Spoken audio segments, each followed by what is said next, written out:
स्वागत है PTC news ਦੇ ਵਿੱਚ ਸਾਰੇ ਦਰਸ਼ਕਾਂ ਦਾ ਤੇ ਮੈਂ ਹਰਪ੍ਰੀਤ ਸਿੰਘ ਵਿਚਾਰ ਤਕਰਾਰ ਦਾ ਇੱਕ ਹੋਰ ਐਪੀਸੋਡ ਲੈ ਕੇ ਤੁਹਾਡੇ ਸਾਹਮਣੇ ਹਾਜ਼ਰ ਹਾਂ। ਅਕਸਰ ਹੀ ਅੱਜਕੱਲ ਅਖਬਾਰਾਂ ਦੀਆਂ ਸੁਰਖੀਆਂ ਤੇ ਸਾਡੇ ਵਰਗੇ ਨਿਊਜ਼ ਚੈਨਲ ਦੀਆਂ ਹੈਡਲਾਈਨਸ ਦੇ ਵਿੱਚ ਸਿੱਖ ਕੌਮ ਫਿਰ ਤੋਂ ਨਜ਼ਰ ਆ ਰਹੀ ਹੈ। ਪਰ ਮੰਦਭਾਗੀ ਗੱਲ ਹੈ ਕਿ ਜਿਨ੍ਹਾਂ ਕਾਰਨਾਂ ਕਰਕੇ ਸਿੱਖ ਕੌਮ ਆ ਰਹੀ ਹੈ ਉਹ ਕਾਰਨ ਹੋਣੇ ਨਹੀਂ ਚਾਹੀਦੇ। ਇਹ ਸਮਝ ਨਹੀਂ ਆਉਂਦੀ ਕਿ ਕਿਉਂ ਦੁਬਿਧਾ ਦੇ ਵਿੱਚ ਪੂਰੀ ਸਿੱਖ ਕੌਮ ਪਈ ਹੋਈ ਹੈ। ਅਸੀਂ ਵਿਦੇਸ਼ਾਂ ਦੇ ਵਿੱਚ ਜਾ ਕੇ ਨਾਮਣਾ ਖੱਟਿਆ, ਸਮਾਜਿਕ ਆਰਥਿਕ ਰਾਜਨੀਤਿਕ ਯੋਗਦਾਨ ਪਾਇਆ, ਪਰ ਫਿਰ ਵੀ ਗੁਰਦੁਆਰਾ ਸਾਹਿਬ ਦੇ ਅੰਦਰ ਦਸਤਾਰਾਂ ਉਤਰ ਰਹੀਆਂ ਨੇ ਤੇ ਪੁਲਿਸ ਬੂਟਾਂ ਸਮੇਤ ਗੁਰੂ ਸਾਹਿਬ ਦੇ ਵਿੱਚ ਗੁਰੂ ਸਾਹਿਬ ਦੀ ਨਿਰਾਦਰੀ ਕਰ ਰਹੀ ਹੈ ਔਰ ਗੁਰਦੁਆਰਾ ਸਾਹਿਬ ਦੇ ਵਿੱਚ ਜਾ ਰਹੀ ਹੈ। ਗੁਰੂ ਸਾਹਿਬ ਦੀ ਚਰਨ ਛੋਹ ਪ੍ਰਾਪਤ ਧਰਤੀ ਨੂੰ ਪ੍ਰਾਪਤ ਕਰਨ ਦੇ ਲਈ ਸਾਨੂੰ ਮੁਹਿੰਮ ਵਿੱਢਣੀ ਪੈ ਰਹੀ ਹੈ, ਸੜਕਾਂ ਤੇ ਉਤਰਨਾ ਪੈ ਰਿਹਾ ਤੇ ਸੰਗਤਾਂ ਨੂੰ ਨਾਲ ਲਿਜਾ ਕੇ ਇੱਕ ਵੱਡੀ ਮੁਹਿੰਮ ਦਾ ਆਗਾਜ਼ ਕਰਨਾ ਪੈ ਰਿਹਾ। ਇਹ ਨਹੀਂ ਸਮਝ ਆਉਂਦੀ ਕਿ ਜਿਹਨੂੰ ਅਸੀਂ ਹਿੰਦੀ ਚਾਦਰ ਕਹਿੰਦੇ ਆ, ਗੁਰੂ ਤੇਗ ਬਹਾਦਰ ਸਾਹਿਬ ਦੇ ਜਿਹੜੇ ਪਾਠਕ੍ਰਮ ਦੇ ਵਿੱਚ ਸ਼ਾਮਲ ਸਬਜੈਕਟ ਸੀ ਉਸ ਨੂੰ ਹਰਿਆਣਾ ਸਰਕਾਰ ਨੇ ਕਿਉਂ ਹਟਾ ਦਿੱਤਾ ਤੇ ਜਦੋਂ ਦੇਸ਼ ਨੂੰ ਆਜ਼ਾਦ ਕਰਨ ਦੀ ਗੱਲ ਆਉਂਦੀ ਹੈ ਤਾਂ ਸਭ ਤੋਂ ਵੱਧ ਗਿਣਤੀ ਸਿੱਖਾਂ ਤੇ ਪੰਜਾਬੀਆਂ ਦੀ ਹੈ, ਪਰ ਜਦੋਂ ਅਸੀਂ ਅੰਡੇਮਾਨ ਦੀ ਸੈਲੂਲਰ ਜੇਲ੍ਹ ਦੇ ਵਿੱਚ ਜਾਂਦੇ ਆ ਤੇ ਸਿੱਖਾਂ ਤੇ ਪੰਜਾਬੀਆਂ ਦਾ ਉੱਥੇ ਜੋ ਨਾਮ ਹੋਣਾ ਚਾਹੀਦਾ ਹੈ, ਜੋ ਸਤਿਕਾਰ ਹੋਣਾ ਚਾਹੀਦਾ ਉਹ ਸਾਨੂੰ ਨਹੀਂ ਦਿਖਦਾ ਤੇ ਸਾਨੂੰ ਬੜੀ ਸ਼ਰਮ ਆ ਜਾਂਦੀ ਹੈ। ਜਦੋਂ ਅਸੀਂ ਇਹ ਗੱਲ ਕਰਦੇ ਹਾਂ ਕਿ ਅਸੀਂ ਵਿਦੇਸ਼ਾਂ 'ਚ ਜਾ ਕੇ ਬਹੁਤ ਸਾਰਾ ਨਾਮਣਾ ਖੱਟਿਆ, ਪਰ ਜਦੋਂ ਸਾਨੂੰ ਉੱਥੇ ਸ੍ਰੀ ਸਾਹਿਬ ਪਾਉਣ ਤੋਂ ਮਨਾ ਕਰ ਦਿੱਤਾ ਜਾਂਦਾ ਤਾਂ ਇਹ ਸਮਝ ਨਹੀਂ ਆਉਂਦੀ ਕਿ ਅਸੀਂ ਕੰਮ ਕਿਸ ਦੇ ਲਈ ਕਰ ਰਹੇ ਹਾਂ। ਫਿਰ ਇੱਕ ਗੁਰਬਾਣੀ ਦੇ ਵਿੱਚ ਵਾਕ ਆਉਂਦਾ ਕਿ ਹੋਏ ਇਕੱਤਰ ਮਿਲੋ ਮੇਰੇ ਭਾਈ, ਦੁਬਿਧਾ ਦੂਰ ਕਰੋ ਲਿਵ ਲਾਏ। ਇਹ ਨਹੀਂ ਸਮਝ ਆਉਂਦੀ ਕਿ ਅਸੀਂ ਇਕੱਤਰ ਕਿਹਨੂੰ ਕਰੀਏ, ਕਿਉਂਕਿ ਇੰਨੀਆਂ ਕੁ ਧਿਰਾਂ ਵੰਡੀਆਂ ਗਈਆਂ ਨੇ ਔਰ ਜਦੋਂ ਅਸੀਂ ਇੱਕ ਝੰਡੇ ਹੇਠਾਂ ਇਕੱਠੇ ਕਰਨ ਦੀ ਗੱਲ ਕਰਦੇ ਹਾਂ ਤੇ ਆਪਸ ਦੇ ਵਿੱਚ ਹੀ ਧੜੇਬੰਦੀ ਹੈ ਜਿਹੜੀ ਉਹ ਜਗ ਜ਼ਾਹਰ ਹੋ ਜਾਂਦੀ ਹੈ। ਗੱਲ ਇਕੱਠੀ ਹੋਣ ਦੀ ਬਜਾਏ ਹੋਰ ਜ਼ਿਆਦਾ ਖਲਾਰਾ ਪੈ ਜਾਂਦਾ। ਅੱਜ ਦਰਪੇਸ਼ ਮੁਸ਼ਕਲਾਂ ਨੇ ਪੰਥ ਨੂੰ, ਉਹ ਮੁਸ਼ਕਲਾਂ ਕਿਵੇਂ ਹੱਲ ਹੋ ਸਕਦੀਆਂ ਨੇ, ਉਹਨਾਂ ਮੁਸ਼ਕਲਾਂ ਨੂੰ ਕਿਸ ਤਰੀਕੇ ਨਾਲ ਹੱਲ ਕੀਤਾ ਜਾ ਸਕਦਾ ਹੈ, ਇਹ ਵਿਚਾਰ ਚਰਚਾ ਕਰਨ ਦੀ ਕੋਸ਼ਿਸ਼ ਕਰਾਂਗੇ। ਬਹੁਤ ਹੀ ਖਾਸ ਮਹਿਮਾਨ ਅੱਜ ਪੈਨਲ ਦੇ ਵਿੱਚ ਬੁਲਾਏ ਨੇ, ਸਾਰੇ ਹੀ ਆਪਣੇ ਆਪਣੀ ਫੀਲਡ ਦੇ ਵਿੱਚ ਮਾਹਰ ਨੇ ਔਰ ਸਿੱਖ ਪੰਥ ਦੀਆਂ ਸਨਮਾਨਿਤ ਸ਼ਖਸੀਅਤਾਂ ਨੇ। ਸਭ ਤੋਂ ਪਹਿਲਾਂ ਜਾਣ ਪਛਾਣ ਕਰਾ ਦਿੰਦੇ ਹਾਂ, ਫਿਰ ਆਪਾਂ ਅੱਗੇ ਵਧਾਂਗੇ। ਪ੍ਰਭਜੋਤ ਕੌਰ ਜੀ ਨੇ ਸਾਡੇ ਵਿਚਕਾਰ, ਸਿੱਖ ਵਿਦਵਾਨ ਨੇ, ਬੜੇ ਸਾਰੇ ਮੁੱਦੇ ਤੋਂ ਇਹਨਾਂ ਦੇ ਵਿਚਾਰ ਅਸੀਂ ਜਾਣਨ ਦੀ ਕੋਸ਼ਿਸ਼ ਕਰਾਂਗੇ। ਅਸੀਂ ਮਨਿੰਦਰਪਾਲ ਸਿੰਘ ਬਰਾੜ ਸਾਹਿਬ ਨੇ, NRI ਸਿੱਖ ਨੇ। ਕਿਉਂਕਿ NRI ਸਿੱਖ ਇਸ ਲਈ ਬੁਲਾਇਆ, ਜਦੋਂ ਅਸੀਂ ਇਹ ਕਹਿੰਦੇ ਹਾਂ ਕਿ ਗੁਰੂ ਗ੍ਰੰਥ ਸਾਹਿਬ ਜੀ ਦਾ ਅਪਮਾਨ ਇੱਥੇ ਹੋਇਆ, ਬੇਅਦਬੀਆਂ ਹੋਈਆਂ, ਤਾਂ NRI ਭਰਾ ਵੱਧ ਚੜ੍ਹ ਕੇ ਪੋਸਟਾਂ ਪਾਉਂਦੇ ਸਨ, ਇਹ ਕਹਿੰਦੇ ਸਨ ਕਿ ਬਹੁਤ ਜ਼ਿਆਦਾ ਇਹ ਜਿਹੜਾ ਪਾਪ ਹੋ ਰਿਹਾ ਪੰਜਾਬ ਦੇ ਵਿੱਚ।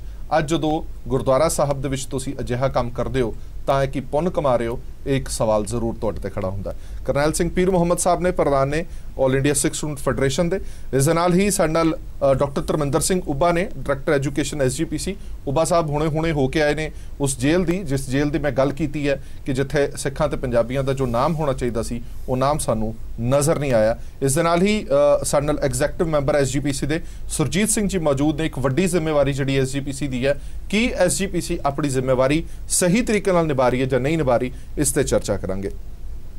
ਸ਼ੁਰੂਆਤ ਮੈਂ ਕਰਾਂਗਾ ਬਰਾੜ ਸਾਹਿਬ, ਤੁਹਾਡੇ ਤੋਂ ਸ਼ੁਰੂਆਤ ਕਰਾਂਗਾ, ਕਿਉਂਕਿ ਸਾਡੇ ਲਈ ਸਭ ਤੋਂ ਵੱਡੀ ਸ਼ਰਮ ਵਾਲੀ ਗੱਲ ਹੈ ਕਿ ਜਦੋਂ ਅਸੀਂ ਇਹ ਕਹਿੰਦੇ ਹਾਂ ਕਿ ਫਲਾਣੀ ਸਾਡੀ ਦਸਤਾਰ ਨੂੰ ਹੱਥ ਲਾ ਦਿੱਤਾ, ਸਾਡੀ ਦਸਤਾਰ ਦੀ ਤਲਾਸ਼ੀ ਲੈਤੀ ਤੇ ਅਸੀਂ ਮਰਨ ਮਰਾਣ ਤੱਕ ਪੁੱਜ ਜਾਂਦੇ ਹਾਂ, ਤੇ ਜਦੋਂ ਜਰਮਨੀ ਦੇ ਗੁਰਦੁਆਰਾ ਸਾਹਿਬ ਦੇ ਅੰਦਰ ਆਪਾਂ ਇੱਕ ਦੂਜੇ ਦੀਆਂ ਦਸਤਾਰਾਂ ਲਾਉਂਦੇ ਹਾਂ, ਪੁਲਿਸ ਨੂੰ ਜਬਰਨ ਵੜਨਾ ਪੈਂਦਾ ਬੂਟਾਂ ਦੇ ਸਮੇਤ ਗੁਰਦੁਆਰਾ ਘਰ ਦੇ ਵਿੱਚ, ਉਦੋਂ ਸਾਡੀ ਰਹਿਤ ਮਰਿਆਦਾ, ਉਦੋਂ ਸਾਡੀ ਜਦੋਂ ਅਸੀਂ ਇਹ ਕਹਿੰਦੇ ਹਾਂ ਕਿ ਗੁਰੂ ਸਾਹਿਬ ਦਾ ਨਿਰਾਦਰ ਨਹੀਂ ਹੋਣਾ ਚਾਹੀਦਾ, ਉਦੋਂ ਕਿੱਥੇ ਜਾਂਦੀਆਂ ਨੇ ਚੀਜ਼ਾਂ? ਡਬਲ ਸਟੈਂਡਰਡ ਕਿਉਂ ਹੈ?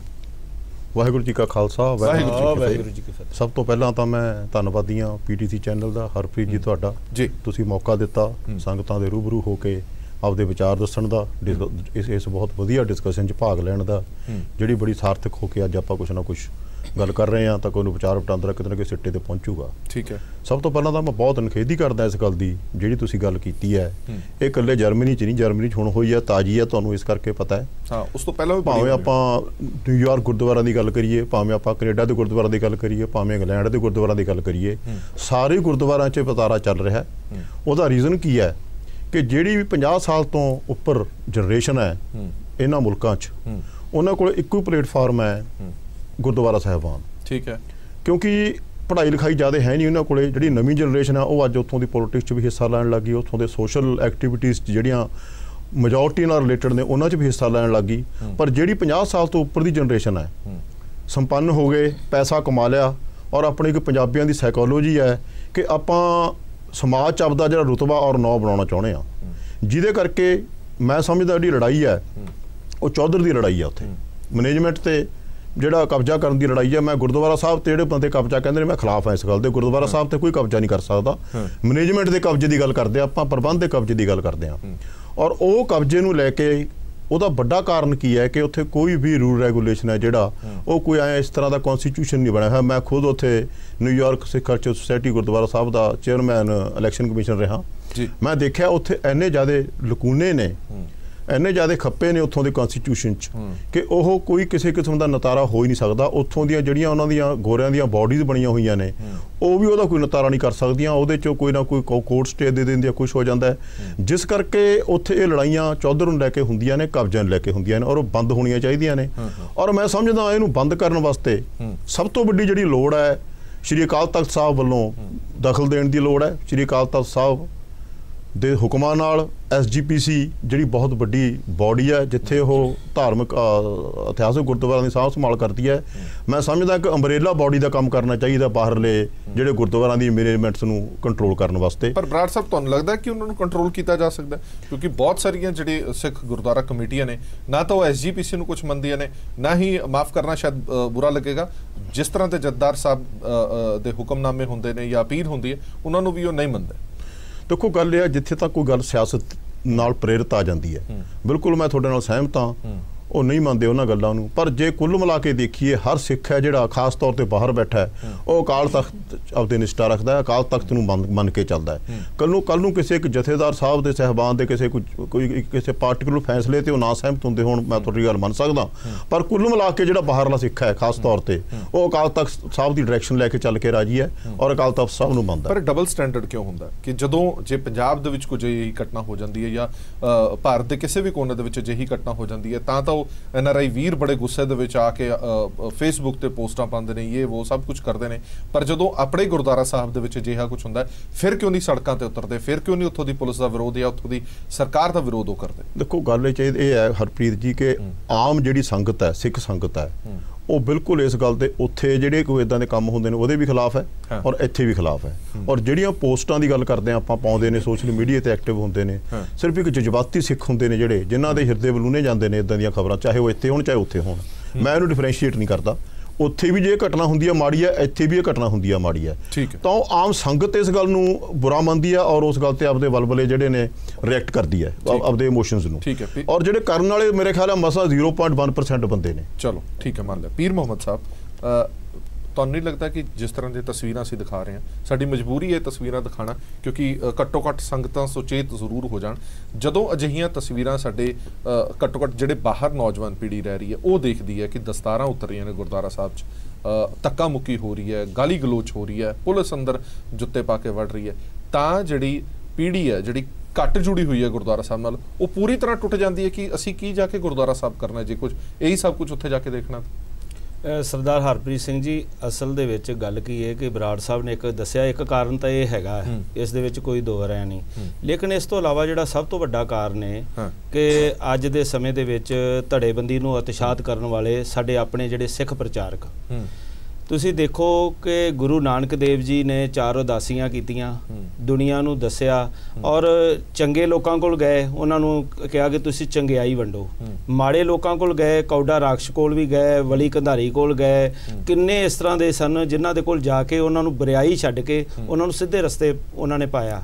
ਲੇਕਿਨ ਜਿਹੜੇ ਉਹ ਗੁਰੂ ਸਾਹਿਬ ਦੇ ਪਦ ਚਿੰਨ੍ਹਾਂ ਤੇ ਚੱਲਣ ਦੀ ਗੱਲ ਕਹਿੰਦੇ ਨੇ, ਉਹ ਮੌਜੂਦਾ ਸਮੇਂ ਦੇ ਵਿੱਚ ਜਦੋਂ ਬਾਹਰ ਪ੍ਰਚਾਰ ਵਾਸਤੇ ਜਾਂਦੇ ਆ ਤੇ ਇੱਕ ਓਂਕਾਰ ਤੋਂ ਲੈ ਕੇ 18, 10, 20 ਤੱਕ ਜਿਹੜੇ 1430 ਅੰਗ ਨੇ ਗੁਰੂ ਗ੍ਰੰਥ ਸਾਹਿਬ ਜੀ ਦੇ, ਉਹਦਾ ਪ੍ਰਚਾਰ ਨਹੀਂ ਕਰਦੇ। ਉਹ ਪ੍ਰਚਾਰ ਉੱਥੇ ਕੋਈ ਤਾਂ ਕਹਿੰਦਾ ਜੀ ਦਸਮ ਗ੍ਰੰਥ ਨੂੰ ਮੰਨਣਾ ਚਾਹੀਦਾ, ਕੋਈ ਕਹਿੰਦਾ ਨਹੀਂ ਮੰਨਣਾ ਚਾਹੀਦਾ, ਕੋਈ ਕਹਿੰਦਾ ਬਚਿੱਤਰ ਨਾਟਕ ਨੂੰ ਮੰਨਣਾ ਚਾਹੀਦਾ, ਕੋਈ ਕਹਿੰਦਾ ਨਹੀਂ ਮੰਨਣਾ ਚਾਹੀਦਾ। ਜਦੋਂ ਇਸ ਤਰ੍ਹਾਂ ਦੀ ਇਸ ਤਰ੍ਹਾਂ ਦਾ ਜਦੋਂ ਮਸਲਾ ਸਾਹਮਣੇ ਆਉਂਦਾ ਤਾਂ ਉੱਥੇ ਜਿਹੜੀ ਸੰਗਤ ਨੂੰ ਧੜੇਬੰਦੀ 'ਚ ਵੰਡਿਆ ਜਾਂਦਾ। ਮੈਂ ਸਮਝਣਾ ਕਿ ਜਿਹੜੇ ਸਾਡੇ ਸਿੱਖ ਪ੍ਰਚਾਰਕ ਨੇ, ਤੁਸੀਂ ਦੇਖੋ ਭਾਈ ਪਿੰਦਰਪਾਲ ਸਿੰਘ ਵੀ ਕਿੰਨੇ ਸਮੇਂ ਤੋਂ ਕਥਾ ਕਰਦੇ ਆ ਰਹੇ ਨੇ। ਕਦੇ ਉਹਨਾਂ ਦੇ ਉੱਤੇ ਕੋਈ ਉਂਗਲ ਨਹੀਂ ਉੱਠੀ, ਕਦੇ ਉਹਨਾਂ ਨੂੰ ਕਿਸੇ ਨੇ ਇਹ ਨਹੀਂ ਕਿਹਾ ਕਿ ਤੁਸੀਂ ਕਿਸ ਤਰ੍ਹਾਂ ਦਾ ਪ੍ਰਚਾਰ ਕਰ ਰਹੇ ਹੋ, ਕਿਉਂਕਿ ਉਹ ਗੁਰਬਾਣੀ ਦਾ ਪ੍ਰਚਾਰ ਕਰਦੇ ਆ। ਇਸੇ ਤਰ੍ਹਾਂ ਸੰਤ ਸਿੰਘ ਮਸਕੀਨ ਜੀ ਕਿੰਨੇ ਲੰਮੇ ਸਮੇਂ ਤੋਂ ਬਾਹਰ ਵਿਦੇਸ਼ਾਂ ਦੇ ਵਿੱਚ ਉਹ ਪ੍ਰਚਾਰ ਕਰਦੇ ਰਹੇ, ਲੇਕਿਨ ਉਹਨਾਂ ਦੇ ਉੱਪਰ ਲੇਕਿਨ ਮੈਂ ਇਹ ਗੱਲ ਕਹਿਣੀ ਚਾਹੁੰਦਾ ਕਿ ਜਿਹੜਾ ਅੱਜ ਦੇ ਸਮੇਂ ਦੇ ਵਿੱਚ ਜਿਹੜਾ ਇਹ ਹੋਇਆ ਘਟਨਾਕ੍ਰਮ, ਇਹਦੇ ਵਿੱਚ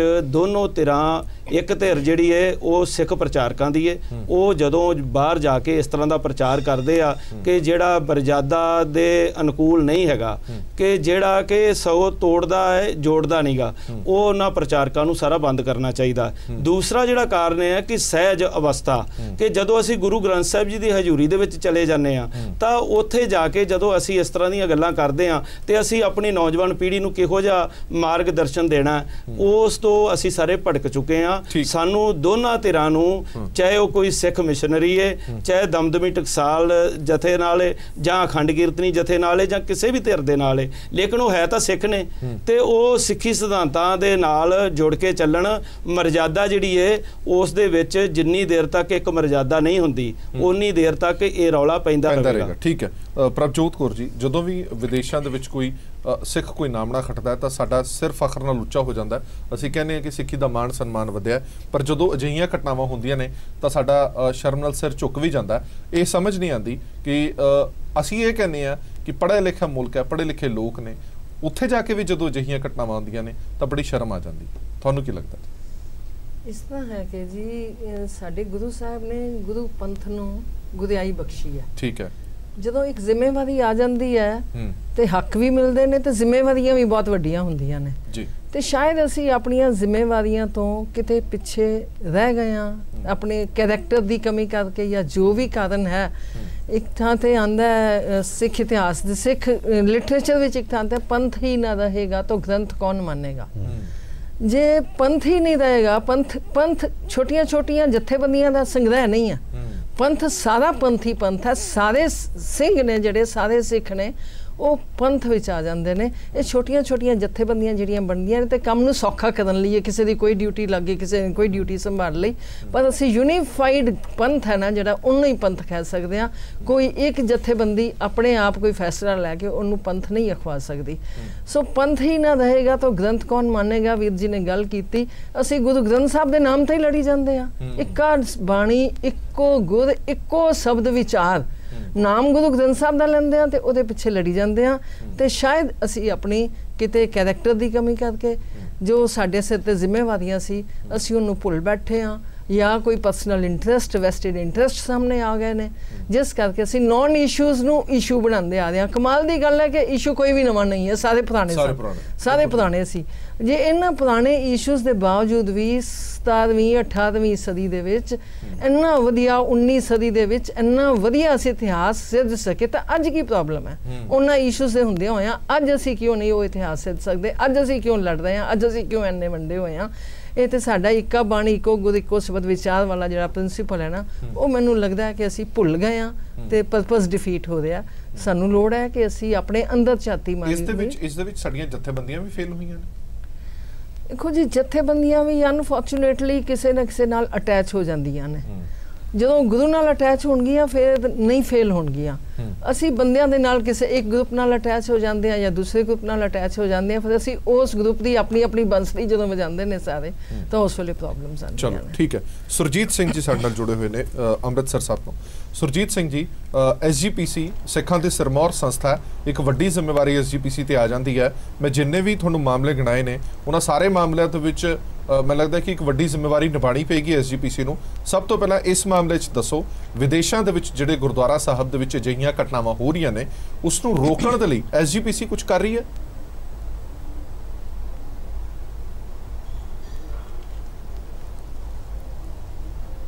ਜਿਹੜੀਆਂ ਵਿਦੇਸ਼ਾਂ 'ਚ ਇਹੋ ਜਿਹੀਆਂ ਘਟਨਾਵਾਂ ਹੁੰਦੀਆਂ ਨੇ ਜੀ, ਸ਼੍ਰੋਮਣੀ ਗੁਰਦੁਆਰਾ ਪ੍ਰਬੰਧਕ ਕਮੇਟੀ ਬੜੀ ਸੁਹਿਰਦ ਆ ਔਰ ਹਮੇਸ਼ਾ ਹੀ ਇਸ ਨੂੰ ਰੋਕਣ ਵਾਸਤੇ ਉਹ ਕੋਸ਼ਿਸ਼ ਕਰਦੀ ਹੈ। ਨਹੀਂ, ਪਹਿਲਾਂ ਮੈਨੂੰ ਇਹ ਕੋਸ਼ਿਸ਼ ਦੱਸੋ, ਕੋਸ਼ਿਸ਼ ਕੀ ਹੋਈ ਹੈ? ਇਹ ਜਵਾਬ ਅਸੀਂ ਹਰ ਵਾਰ ਸੁਣਦੇ ਆਪਣੇ ਮਫਾਦਾਂ ਲਈ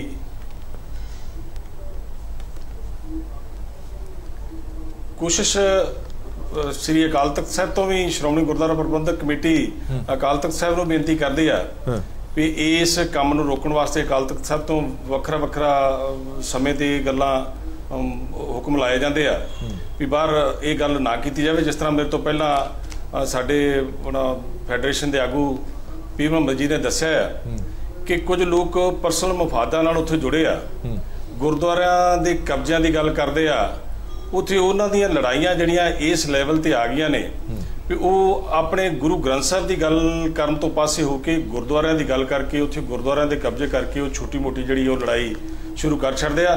ਜਿੱਥੇ ਸ਼੍ਰੋਮਣੀ ਗੁਰਦੁਆਰਾ ਪ੍ਰਬੰਧਕ ਕਮੇਟੀ ਨੇ ਉਹਨਾਂ ਨਾਲ ਕੋਈ ਗੱਲ ਕਰਨੀ ਆ, ਜਿਹੜੀ ਕੋਈ ਹੋਣੀ ਆ, ਉਹ ਉਹਨਾਂ ਨੂੰ ਉਸ ਲੈਵਲ ਤੇ ਆਪ ਵੀ ਥੋੜਾ ਬਹੁਤਾ ਕੁਝ ਸੁਹਿਰਦ ਹੋਣਾ ਪਊ ਕਿ ਉਹ ਆਪਣੇ ਗੁਰੂ ਦੀ ਗੱਲ ਕਰਨ।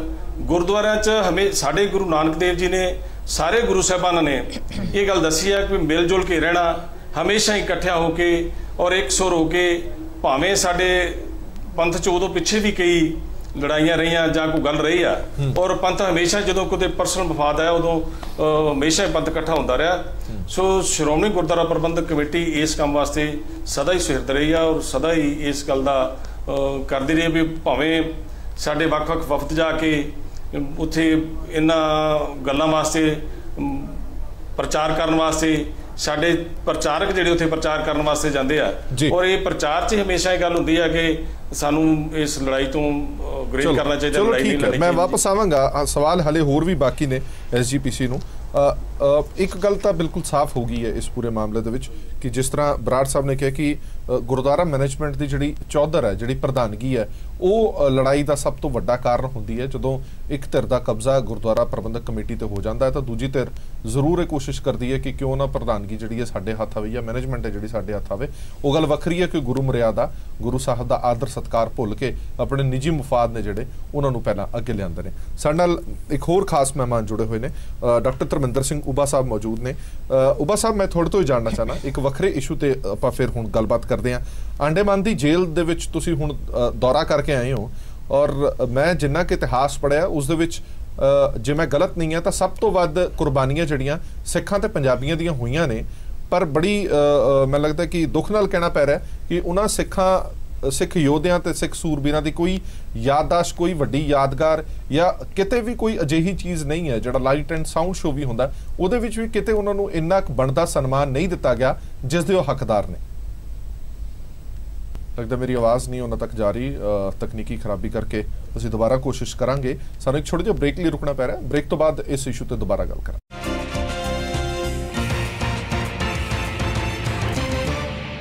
ਬ੍ਰੇਕ ਤੋਂ ਬਾਅਦ ਦਰਸ਼ਕਾਂ ਦਾ ਇੱਕ ਵਾਰ ਫਿਰ ਤੋਂ ਸਵਾਗਤ ਹੈ। ਸਾਡੀ ਵਿਚਾਰ ਚਰਚਾ ਜਾਰੀ ਹੈ। ਵੱਖ-ਵੱਖ ਮੁੱਦਿਆਂ ਤੇ ਪੰਥਕ ਮਸਲੇ ਕਿਸ ਤਰ੍ਹਾਂ ਇਹ ਹੱਲ ਹੋ ਸਕਦੇ ਨੇ, ਇਸ ਤੇ ਵਿਚਾਰ ਕੀਤੀ ਜਾ ਰਹੀ ਹੈ। ਡਾਕਟਰ ਧਰਮਿੰਦਰ ਸਿੰਘ ਉਬਾ ਸਾਡੇ ਨਾਲ ਮੌਜੂਦ ਨੇ। ਉਬਾ ਸਾਹਿਬ, ਮੈਂ ਤੁਹਾਡੇ ਤੋਂ ਇਹ ਜਾਣਨਾ ਚਾਹਨਾ ਕਿ ਹੁਣੇ ਤੁਸੀਂ ਅੰਡੇਮਾਨ ਦੀ ਜੇਲ੍ਹ ਦਾ ਦੌਰਾ ਕਰਕੇ ਆਏ ਹੋ ਔਰ ਜੋ ਮਾਣ ਸਤਿਕਾਰ, ਜੋ ਬਣਦਾ ਯੋਗਦਾਨ ਜਿਹੜਾ ਸਿੱਖਾਂ ਅਤੇ ਪੰਜਾਬੀਆਂ ਦਾ ਉੱਥੇ ਹੋਣਾ ਚਾਹੀਦਾ, ਜਿੰਨੀਆਂ ਕੁਰਬਾਨੀਆਂ ਹੋਈਆਂ ਨੇ, ਕੀ ਤੁਹਾਨੂੰ ਉਹ ਨਜ਼ਰ ਆਈਆਂ ਨੇ?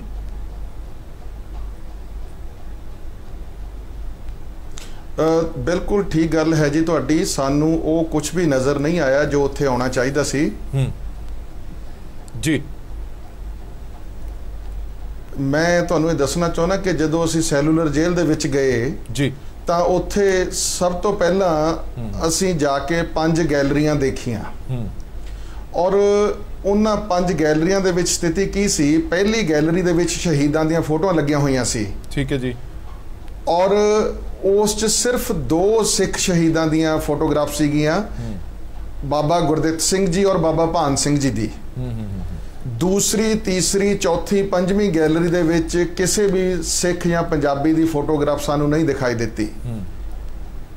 ਔਰ ਮੈਂ ਇਹ ਵੀ ਦੱਸਣਾ ਚਾਹੁੰਦਾ ਕਿ ਕੁਝ ਸਮਾਂ ਪਹਿਲਾਂ ਉੱਥੇ ਕਾਫੀ ਫੋਟੋਗ੍ਰਾਫਸ ਹੈਗੀਆਂ ਸੀ ਜਿਹੜੀਆਂ ਰਿਪੇਅਰ ਦੇ ਨਾਂ ਦੇ ਉੱਤੇ ਉੱਥੋਂ ਇੱਕ ਵਾਰੀ ਹਟਾ ਲਈਆਂ ਗਈਆਂ ਔਰ ਮੁੜ ਕੇ ਉਹਨਾਂ ਫੋਟੋਆਂ ਨੂੰ ਨਹੀਂ ਲਗਾਇਆ ਗਿਆ। ਔਰ ਜਿਹੜਾ ਲਾਈਟ ਐਂਡ ਸਾਊਂਡ ਪ੍ਰੋਗਰਾਮ ਆ, ਲਗਭਗ 45-50 ਮਿੰਟ ਦਾ ਪ੍ਰੋਗਰਾਮ ਚੱਲਿਆ। ਉਸ 50 ਮਿੰਟ ਦੇ ਪ੍ਰੋਗਰਾਮ ਦੇ ਵਿੱਚ ਸਿਰਫ ਬਾਬਾ ਸੋਹਣ ਸਿੰਘ ਭਕਨਾ ਦਾ ਨਾਮ ਸ਼ੁਰੂ ਵਿੱਚ ਲਿਆ ਗਿਆ ਔਰ ਦੁਆਰੇ ਕਿਸੇ ਦਾ ਨਾਮ ਨਹੀਂ ਲਿਆ ਗਿਆ। ਮੈਂ ਜੋ ਉਸ ਪ੍ਰੋਗਰਾਮ 'ਚ ਵੀ ਮਹਿਸੂਸ ਕੀਤਾ ਉਹਦੇ ਵਿੱਚ ਇਹ ਸੀ ਕਿ ਇਹ ਸਾਰਾ ਪ੍ਰੋਗਰਾਮ ਅੰਡੇਮਾਨ ਨੂੰ ਇੱਕ ਜਨਰਲ ਤੌਰ ਤੇ ਦਿਖਾਉਂਦਾ। ਪੰਜਾਬੀਆਂ ਦਾ ਜਿਹੜਾ ਯੋਗਦਾਨ ਸੀ, ਸਿੱਖਾਂ ਦਾ ਜਿਹੜਾ ਯੋਗਦਾਨ ਸੀ, ਜਿਸ ਤਰੀਕੇ 'ਚ ਉਹ ਦਿਖਾਇਆ ਜਾਣਾ ਚਾਹੀਦਾ ਸੀ, ਉਹ ਨਹੀਂ ਦਿਖਾਇਆ ਗਿਆ। ਜੋ ਸੈਲੂਲਰ ਜੇਲ੍ਹ ਦਾ ਸੈਂਟਰਲ ਟਾਵਰ ਹੈਗਾ ਉਹਦੇ ਉੱਤੇ ਪੱਥਰ ਦੇ ਬੋਰਡ ਲੱਗੇ ਨੇ, ਐਸਜੀਪੀਸੀ ਹੁਣ ਕੀ ਕਰ ਰਹੀ ਹੈ? 73 ਲੋਕਾਂ ਦੇ ਨਾਂ ਲਿਖੇ ਗਏ ਨੇ ਜੋ ਸ਼ਹੀਦ ਹੋਏ, ਔਰ ਉਹ ਕਿਤੇ ਵੀ ਦਿਖਾਈ ਨਹੀਂ ਦਿੱਤੇ। ਹਰਪ੍ਰੀਤ ਜੀ ਉਬਾ ਸਾਹਿਬ, ਐਸਜੀਪੀਸੀ ਹੁਣ ਕੀ ਕਰ ਰਹੀ ਹੈ? ਤੁਸੀਂ ਉੱਥੇ ਰਿਪੋਰਟ ਬਣਾਉਣ ਲਈ ਗਏ ਸੀ, ਤੁਸੀਂ ਦੌਰਾ ਕਰਨ ਦੇ ਲਈ ਗਏ ਸੀ, ਸਾਰਾ ਦੇਖ ਕੇ ਆਏ ਹੋ। ਹੁਣ ਸਵਾਲ ਉੱਠਦਾ ਕਿ ਇਹ ਚੀਜ਼ਾਂ ਤਾਂ ਨਹੀਂ ਨੇ, ਇਹ ਸਾਨੂੰ ਸਾਰਿਆਂ ਨੂੰ ਪਤਾ ਲੱਗ ਗਿਆ, ਪਰ ਸਵਾਲ ਹੁਣ ਇਹ ਹੈ ਕਿ ਇਹ ਸਾਰੀਆਂ ਚੀਜ਼ਾਂ ਮੁੜ ਸਥਾਪਿਤ ਕਿਵੇਂ ਹੋਣਗੀਆਂ ਜੀ, ਕਿਸ ਦੇ ਸਹਿਯੋਗ ਦੇ ਨਾਲ ਹੋਣਗੀਆਂ? ਐਸਜੀਪੀਸੀ ਦਬਾਅ ਪਾਏਗੀ ਕਿ ਇਹ ਅਧਿਕਾਰ ਸਟੇਟ ਗਵਰਨਮੈਂਟ ਦੇ ਪ੍ਰਧਾਨ ਸਾਹਿਬ ਨੂੰ ਸਾਰੀ ਰਿਪੋਰਟ ਸਬਮਿਟ ਕੀਤੀ ਹੈ ਜੀ। ਉਹ 'ਚ 4-5 ਅਸੀਂ ਮੁੱਖ ਸੁਝਾਅ ਦਿੱਤੇ ਨੇ। ਅਸੀਂ ਉੱਥੋਂ ਦੇ ਲੈਫਟੀਨੈਂਟ ਗਵਰਨਰ ਪ੍ਰੋਫੈਸਰ ਜਗਦੀਸ਼ ਮੁਖੀ ਨੂੰ ਵੀ ਮਿਲ ਕੇ ਆਏ, ਉਹਨਾਂ ਨੂੰ ਬੜੇ ਸਪਸ਼ਟ ਸ਼ਬਦਾਂ 'ਚ ਦੱਸਿਆ ਕਿ ਇਹ ਜਿਹੜਾ ਬਹੁਤ ਵੱਡਾ ਅਨਿਆਏ ਹੋ ਰਿਹਾ, ਜੇ ਇਹ ਇਦਾਂ ਹੁੰਦਾ ਰਿਹਾ ਤਾਂ ਪੰਜਾਬੀ ਭਾਈਚਾਰੇ ਵਿੱਚ, ਸਿੱਖ ਭਾਈਚਾਰੇ ਦੇ ਵਿੱਚ ਇਸ ਗੱਲ ਪ੍ਰਤੀ ਬਹੁਤ ਜ਼ਿਆਦਾ ਰੋਸ ਪੈਦਾ ਹੋ ਜਾਏਗਾ, ਔਰ ਇਹ ਗੱਲ ਮੁੜ ਕੇ ਕਿਤੇ ਇਹ ਨਾ ਹੋਵੇ ਗੱਲ ਸਹੇ ਨੂੰ ਨਹੀਂ ਪਹੇ ਨੂੰ ਰੋਣ ਵਾਲੀ ਗੱਲ ਹੋ ਜੇ, ਔਰ ਸਮੱਸਿਆ ਪੈਦਾ ਹੋ ਸਕਦੀ ਹੈ, ਐਲੀਨੀਏਸ਼ਨ ਜਿਹੜੀ ਆ ਉਹ ਹੋ ਸਕਦੀ ਆ। ਔਰ ਅਸੀਂ ਜੋ ਰਿਪੋਰਟ ਸਬਮਿਟ ਕੀਤੀ ਉਹ 'ਚ ਬੜਾ ਸੁਝਾਅ ਦਿੱਤਾ ਕਿ ਬਹੁਤ ਸਾਨੂੰ ਵਿਸਤ੍ਰਿਤ ਤਰੀਕੇ ਦੇ ਨਾਲ ਇਹ ਇਸ਼ੂ ਪ੍ਰਧਾਨ ਮੰਤਰੀ ਸਾਹਿਬ, ਗ੍ਰਹਿ ਮੰਤਰੀ ਸਾਹਿਬ ਔਰ ਲੈਫਟੀਨੈਂਟ ਗਵਰਨਰ ਕੋਲੇ ਉਠਾਉਣਾ ਚਾਹੀਦਾ। ਅਸੀਂ ਇਹ ਵੀ ਗੱਲ ਕਹੀ ਆ ਮਾਨਯੋਗ ਪ੍ਰਧਾਨ ਸਾਹਿਬ ਨੂੰ ਸਾਡੇ ਸੁਝਾਵਾਂ ਦੇ ਵਿੱਚ ਕਿ ਉੱਥੇ ਡਾਕਟਰ ਦੀਵਾਨ ਸਿੰਘ ਕਾਲੇ ਪਾਣੀ ਦਾ ਬਹੁਤ ਵੱਡਾ ਗੁਰਦੁਆਰਾ ਸਾਹਿਬ ਹੈਗਾ ਜਾਂ ਪੁਲਿਸ ਗੁਰਦੁਆਰਾ ਸਾਹਿਬ ਹੈਗਾ, ਸਾਨੂੰ ਉੱਥੇ ਸ਼੍ਰੋਮਣੀ ਗੁਰਦੁਆਰਾ ਪ੍ਰਬੰਧਕ ਕਮੇਟੀ ਵੱਲੋਂ ਇੱਕ ਮਿਊਜ਼ੀਅਮ ਸਥਾਪਿਤ ਕੀਤਾ ਜਾਣਾ ਚਾਹੀਦਾ।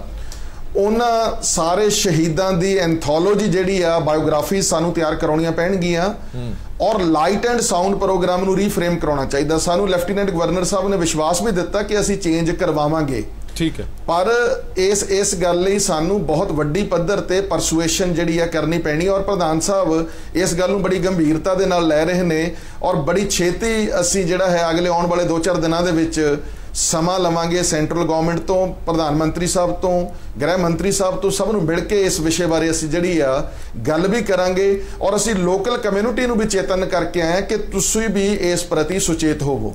ਠੀਕ ਹੈ ਉਬਾ ਸਾਹਿਬ, ਇੱਕ ਹੋਰ ਸਵਾਲ ਮੈਂ ਤੁਹਾਡੇ ਤੋਂ ਲੈ ਲੈਣਾ, ਕਿਉਂਕਿ ਐਜੂਕੇਸ਼ਨ ਦੇ ਨਾਲ ਤੁਸੀਂ ਜੁੜੇ ਹੋਏ ਹੋ।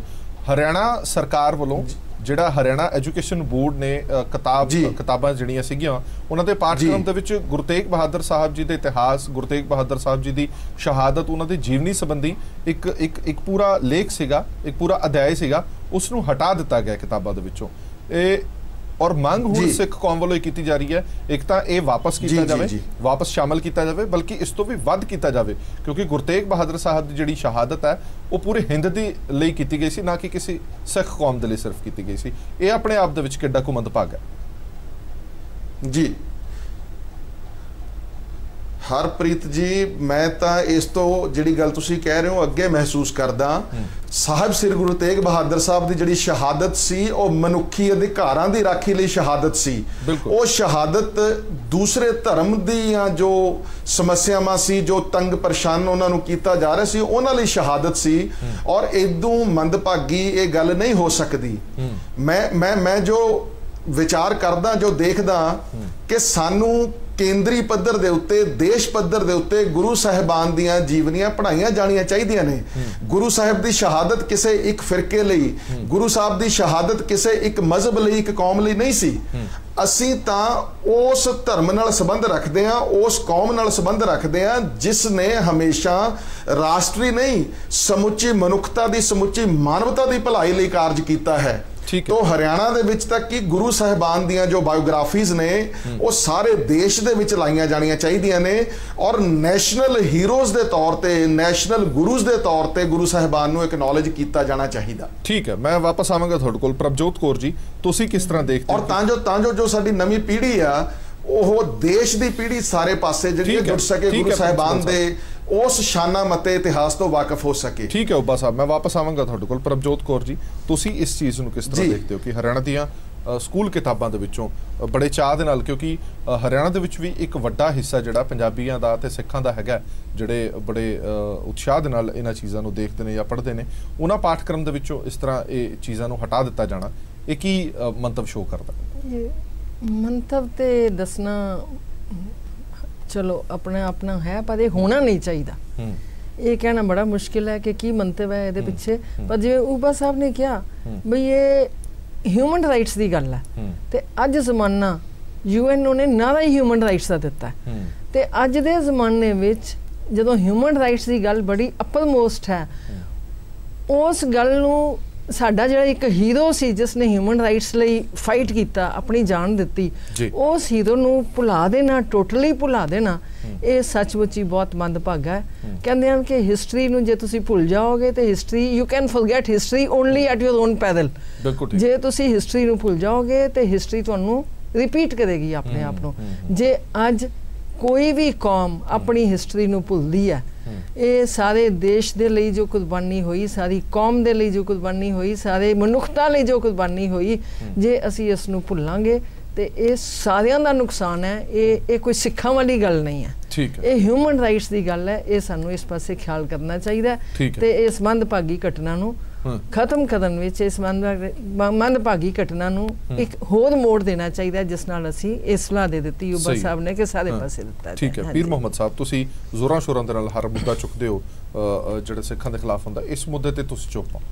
ਦੇਖੋ, ਇਹ ਮੁੱਦਾ ਜਿਹੜਾ ਇਕੱਲਾ ਇੱਕ ਨਹੀਂਗਾ, ਬਹੁਤ ਸਾਰੀਆਂ ਘਟਨਾਵਾਂ ਤੇਜ਼ੀ ਨਾਲ ਵੱਧ ਰਹੀਆਂ ਨੇ ਜਿਸ ਦੇ ਵਿੱਚ ਸਿੱਖ ਇਤਿਹਾਸ ਨੂੰ ਡੈਮੇਜ ਕਰਨ ਦੀ ਹਰ ਪੱਧਰ ਤੇ ਕੋਸ਼ਿਸ਼ ਕੀਤੀ ਜਾ ਰਹੀ ਹੈ। ਤੇ ਮੈਂ ਸਮਝਣਾ ਕਿ ਇੰਡੀਆ ਵਾਸਤੇ ਸਭ ਤੋਂ ਮੰਦਭਾਗੀ ਉਹਨਾਂ ਦੀ ਸੋਚ ਹੈ ਕਿ ਜਿਹੜੇ ਉਹਨਾਂ ਦੇ ਲੋਕ ਬੈਠੇ ਹੋਏ ਨੇ, ਜਿਹੜੇ ਇਸ ਤਰੀਕੇ ਦੇ ਨਾਲ, ਚਾਹੇ ਉਹ ਅੰਡੇਮਾਨ ਨਿਕੋਬਾਰ ਜੇਲ੍ਹ ਦੀ ਗੱਲ ਕਰ ਲਈਏ, CBSE ਦਾ ਸਿਲੇਬਸ ਹੈ ਉਸ ਦੇ ਵਿੱਚ ਕਿਸ ਤਰੀਕੇ ਦੇ ਨਾਲ ਜੇ ਸਿੱਖ ਗੁਰੂਆਂ ਨੂੰ ਸ਼ਾਮਲ ਕੀਤਾ ਜਾਂਦਾ ਉਹ ਇਤਿਹਾਸ ਨੂੰ, ਤੇ ਬੜੇ ਗਲਤ ਤਰੀਕੇ ਨਾਲ ਉਹਦੀ ਇੰਟਰਪ੍ਰੀਟੇਸ਼ਨ ਕੀਤੀ ਜਾਂਦੀ ਹੈ।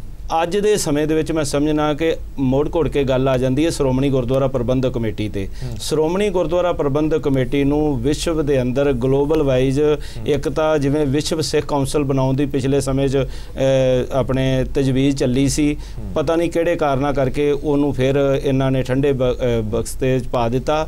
ਉਹ ਅੱਜ ਦੁਬਾਰਾ ਲੋੜ ਹੈ ਕਿ ਅਸੀਂ ਗਲੋਬਲ ਵਾਈਜ਼ ਹਰ ਗੁਰਦੁਆਰਾ ਸਾਹਿਬ, ਹਰ ਗੁਰਧਾਮ, ਹਰ ਜਗ੍ਹਾ ਦੇ ਉੱਪਰ ਜਿੱਥੇ ਜਿੱਥੇ ਸਾਡੇ ਵਿਦਵਾਨ ਬੈਠੇ ਨੇ, ਜਿਹੜੇ ਪੋਜ਼ਿਟਿਵ ਸੋਚ ਰੱਖਦੇ ਨੇ, ਉਹਨਾਂ ਨੂੰ ਸਾਰਿਆਂ ਨੂੰ ਇਕੱਠਿਆਂ ਕਰਕੇ ਮਹੀਨੇ ਵਾਈਜ਼ ਉਹਨਾਂ ਨਾਲ ਗੱਲਬਾਤ ਕੀਤੀ ਜਾਵੇ, ਇੱਕ ਵਿਚਾਰ ਚਰਚਾ ਹੋਵੇ। ਔਰ ਮੈਂ ਸਮਝਣਾ ਕਿ 550 ਸਾਲਾ ਗੁਰੂ ਨਾਨਕ ਦੇਵ ਜੀ ਦਾ ਜਿਹੜਾ ਪ੍ਰਕਾਸ਼ ਪੂਰਬ ਦਿਹਾੜਾ ਆਪਣੇ ਕੋਲ ਅਸੀਂ ਮਨਾਉਣ ਜਾ ਰਹੇ ਹਾਂ, ਅੱਗੇ ਆ ਰਿਹਾ ਹੈ, ਉਦੋਂ ਤੱਕ ਸਾਨੂੰ ਐਮਰਜੈਂਸੀ ਡਿਕਲੇਅਰ ਕਰਨੀ ਚਾਹੀਦੀ ਹੈ ਕਿ ਅਸੀਂ ਅੱਜ ਦੇ 21ਵੀਂ ਸਦੀ ਦੇ ਹਾਣੀ ਬਣ ਕੇ ਅਸੀਂ ਜਿਹੜਾ ਸਿੱਖੀ ਦਾ ਪ੍ਰਚਾਰ ਹੈ ਜਿਹੜਾ ਉਹਦੇ ਵਿੱਚ ਕੇਵਲ ਤੇ ਕੇਵਲ ਅਸਾਰੂ ਸੋਚ ਦੇ ਨਾਲ ਜਿਹੜੀ ਜਿੰਨੀਆਂ ਵੀ ਅਸੀਂ ਗੱਲਾਂ ਕਰਦੇ ਹਾਂ, ਹੋਰ ਗੱਲਾਂ ਸਾਰੀਆਂ ਨੂੰ ਪਾਸੇ ਛੱਡ ਦੇਣਾ ਚਾਹੀਦਾ। ਕੇਵਲ ਤੇ ਕੇਵਲ ਅੱਜ ਦੀ ਜਨਰੇਸ਼ਨ ਨੂੰ, ਅੱਜ ਦੀ ਨੌਜਵਾਨ ਪੀੜ੍ਹੀ ਨੂੰ ਅਸੀਂ ਕਿੰਨਾ ਸਾਰੂ ਤਰੀਕੇ ਦੇ ਨਾਲ ਦੱਸ ਸਕੀਏ, ਆਪਣੇ ਇਤਿਹਾਸ ਤੋਂ ਜਾਣੂ ਕਰਾ ਸਕੀਏ। ਕਦੇ ਵੀ ਜਿਹੜੇ ਦੁਸ਼ਮਣ ਹੁੰਦੇ ਨੇ, ਮੈਂ ਕਿਸੇ ਨੂੰ ਦੁਸ਼ਮਣ ਇਹ ਨਹੀਂ ਕਹਿੰਦਾ ਕਿ ਇੱਥੇ ਉਹ ਸਾਡੇ ਨਾਲ ਦੁਸ਼ਮਣੀ ਕਰਦੇ ਆ। ਦੁਸ਼ਮਣ ਮਤਲਬ ਕੀ ਹੈ ਕਿ ਇੱਕ ਵਿਚਾਰਧਾਰਕ ਲੜਾਈ ਹੈ, ਇੱਕ ਲੜਾਈ ਹੈਗੀ ਸੱਚ ਦੀ, ਇੱਕ ਹੈਗੀ ਝੂਠ ਦੀ। ਜਿਹੜਾ ਅੰਧ ਵਿਸ਼ਵਾਸੀ ਲੋਕ ਹੈ ਉਹ ਕਦੇ ਵੀ ਸੱਚ ਨੂੰ ਪ੍ਰਵਾਨ ਕਰਨਾ ਨਹੀਂ ਜਾਣਦੇ। ਜਦੋਂ ਗੁਰੂ ਦੀ ਗੱਲ ਹੋਵੇਗੀ ਉਦੋਂ ਸੱਚ ਦੀ ਗੱਲ ਹੋਵੇਗੀ।